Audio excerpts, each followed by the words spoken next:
memberikan informasi terkait dengan apa sih penyebabnya orang bisa melakukan self harm atau self injury tadi, karena ini berhubungan dengan perasaan, emosi, pikiran gitu ya.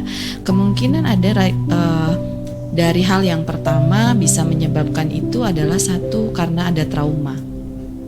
Nah, masalah secara pengalaman-pengalaman yang tidak menyenangkan tadi gitu. Misalkan dia merasa sendiri karena pengalamannya, dia bercerita pada orang, dia itu diabaikan misalkan, atau tidak didengar gitu ya, atau mungkin dianggap lebay gitu. Nah, ada beberapa trauma yang memang identik dia melakukan self harm gitu ya. Ada beberapa hal yang kenapa sampai menyakiti diri sendiri. Jadi biasanya trauma yang mendasari atau melatar belakangi melakukan self harm itu karena dia punya pengalaman terkait dengan kekerasan fisik. Biasanya seperti itu ya. Terus secara emosional hingga ada trauma secara seksual. Itu biasanya yang mendasari orang atau seseorang melakukan self harm. Terus self harm juga bisa dilakukan karena ada masalah sosial tadi. Mungkin dia fobia sosial atau dia sulit berinteraksi sosial gitu ya. Jadi dia merasa kesulitan untuk melakukan hal yang berkaitan dengan interaksi sosial gitu. Jadi self harm juga bisa terjadi karena hal-hal yang masalah kecil di lingkungan gitu ya. Dan yang ketiga adalah tentunya terkait dengan gangguan mental. Misalkan pemicu utamanya misalkan dia mengalami gangguan kecemasan. Biasanya orang-orang yang memiliki gangguan kecemasan akan lebih cenderung sulit untuk mempercayai, biasanya kan karena banyak ketakutan, banyak kekhawatiran gitu ya. Nah, itu yang banyak melatar belakangi. OCD juga bisa. OCD itu obsessive compulsive disorder. Jadi dia mengalami kecemasan yang terhadap sesuatu gitu, atau mengulangi hal sesuatu ya gitu. Jadi itu tadi 3 yang mendasari sebetulnya kenapa melakukan self harm. Terus bagaimana cara menghadapinya atau cara mengatasinya, cara mengobatinya. Tentu saja cara mengobatinya kalau memang itu masih ringan tadi bisa diajak atau melepaskan, tadi kan berhubungan dengan regulasi emosi, pengelolaan stres gitu ya, rasa trauma dan lain sebagainya. Coba meluapkan emosinya tidak dengan menyakiti diri sendiri, tetapi dengan melakukan aktivitas yang lebih positif, misalkan olahraga, misalkan membaca buku, atau misalkan kalau memang tidak bisa dilakukan sharing dengan orang lain, coba ditulis. Ada namanya writing therapy, itu dilakukan untuk meluapkan apa yang dirasakan. Sambil nangis ya? Bisa sambil nangis, bisa juga cerita. Kalau zaman sekarang kan sudah ngapain ya pakai buku diary gitu ya, nulis gitu. Sudah ada notes, sudah ada iPad, sudah bisa merekam, bikin jejak digitalnya yang misalkan nggak perlu, jangan di sosmed gitu. Punya folder pribadi yang memang mungkin bisa menjadikan media sharing untuk diri sendiri.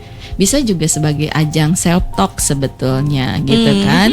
Nah, jadi banyak cara yang bisa dilakukan untuk meregulasi emosi dengan baik dengan cara yang positif gitu. Nah, kalau misalkan memang sudah parah, berarti harus ke profesional tadi disebutkan. Jadi datang ke psikolog untuk lakukan konseling, lakukan terapi. Terapi apa yang bisa dilakukan? Biasanya terapi-terapi yang bisa merubah pola pikir dan perilaku biasanya ya. Karena berkaitan dengan self harm itu berkaitan dengan perilaku ya, menyakiti diri sendiri. Jadi biasanya ada CBT. CBT itu cognitive behavior therapy. Jadi merubah pola pikir untuk bisa merubah perilaku. Atau ada DBT, dialektikal gitu, behavior therapy. Itu gunanya apa? Supaya dia bisa meregulasi emosi dengan baik, mengeluarkan emosi dengan tepat gitu ya.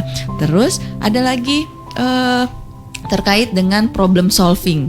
Problem solving. Jadi bisa dengan problem solving terapi itu membentuk mekanisme coping atau mekanisme coping itu yang disebut dengan bagaimana cara kita menghadapi sesuatu supaya kita lebih positif, lebih tepat menghadapi atau mengeluarkan hal yang kita rasakan. Karena emosi kita tuh wajar dirasakan. Saya merasa marah, wajar. Masa psikolog nggak boleh marah gitu kan? Semua orang pasti merasakan hal yang sama, betul. Saya juga merasakan stres, saya juga merasakan cemas, saya mungkin merasakan depresi. Kalau pas saya mungkin uncontrol itu bisa saja terjadi gitu ya. Tetapi yang utama adalah bagaimana cara kita menghadapi sesuatu itu yang tentunya biasanya apa yang menjadikan hal yang stres, cemas itu karena apa yang kita harapkan, apa yang kita inginkan tidak sesuai dengan kenyataan. Ada gap gitu ya. Nah, itu yang memang harus dipahami. Jadi penerimaan juga gitu. Dan kita juga harus aware pada diri sendiri supaya kita bisa, oh, ini aku lagi kenapa ya? Oh, ini aku lagi ada masalah ya, misalkan. Oh, aku kayaknya udah nggak biasa nih, ada yang aneh gitu. Kalau kita aware pada diri sendiri, kita akan lebih cepat bisa mengatasi hal-hal yang bisa menjadi gangguan gitu. Itu Karara mungkin ya untuk hari ini kita ngebahas tentang self harm gitu kan. Mungkin nanti kalau misalkan ada selain gitu, ada selain pertanyaan dari self harm boleh gitu kan. Nanti kalau mungkin ada bisa masukan data minggu depan kita ada depan. Apa gitu ya, ada topik apa yang pengen dibahas boleh ya. Gitu ya. Nanti kirimkan saja di nomor WhatsApp radio dan juga nomor SMS di nomor yang sama di 0877899989. Oke, saya mungkin memberikan informasi untuk self harm hari ini. Saya cukupkan di sini ya, gitu. Semoga bermanfaat dan self harm jadi self love jadi self love ya. Betul. Jadi karena harus mencintai diri sendiri. Betul. Dan semoga dulur semua yang di luaran yang memang sedang mengalami gangguan-gangguan, semoga bisa menyadari ya keadaan karena diri sendiri. Kadang betul. Ada yang loss, ada yang tidak sama sekali tidak menyadari gitu. Ya, betul. Kadang-kadang merasa lemah padahal kita itu kuat. Gitu. Kita itu lebih kuat dari apa yang kita pikirkan gitu kan. Jadi jangan menyerah dan terus melakukan hal untuk perubahan yang lebih baik gitu ya. Ngeluh boleh tapi jangan keseringan ya. Iya. Oke, Karara terima kasih ya untuk hari ini. Dan Dulur Pro Putita ini ada di Halodoc juga buat Dulur Pro yang memang mau konsul nih lewat Halodoc dulu sebelum bertemu langsung dengan Dokter Tita, boleh ya di Halodoc. Namanya siapa, Bu? Namanya dengan nama saya, nama Tita Rosmiati, cari aja. Nanti ada ketemu ya. ketemu di Halodoc dulu ya gitu. Oke, Dulur Pro semuanya, terima kasih banyak untuk hari ini dan minggu depan kita akan bertemu lagi insya Allah ya. Semoga sehat dan tidak ada kendala. Dan juga Bu Titanya sehat, tidak ada kendala sedikit pun. Oke.